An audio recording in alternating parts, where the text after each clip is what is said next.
শহীদ মিনার 3 তারিখের মতো কানায় কানায় পূর্ণ।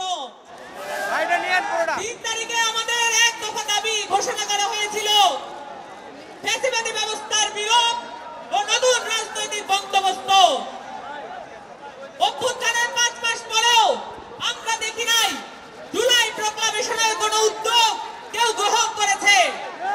সেই বৈষম্য বিরোধী ছাত্র আন্দোলনকে আমার দায়িত্ব নিতে হয়েছে প্রক্লামেশন দেওয়ার জন্য।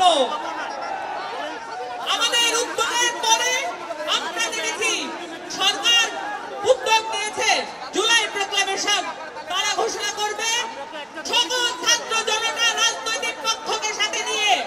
তাদেরকে আমরা সাধুবাদ জানাই। এই ছাত্র জনতার উদ্যোগকে তারা চিনতে পেরেছে, তারা অ্যাকনলেজ করেছে। তাদেরকে বলতে চাই, জানুয়ারির 15 তারিখের মধ্যে তাদেরকে প্রক্লামেশন ঘোষণা করতে হবে।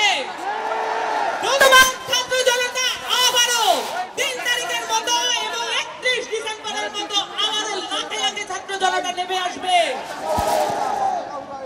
সময় আর ক্ষেপণ করার কোনো সুযোগ নাই। আপনারা সকলে জানেন আমাদেরকে বিচার এবং সংস্কার আদায় করতে হবে। রাজপথে আপনাদের থাকতে হবে সকলকে। আপনারা আমাদেরকে কথা দেন, আপনারা নিজেদেরকে কথা দেন, আপনারা বিচার আর সংস্কার আদায় না করে রাজপথ ছেড়ে যাবেন না। সবাইকে ধন্যবাদ।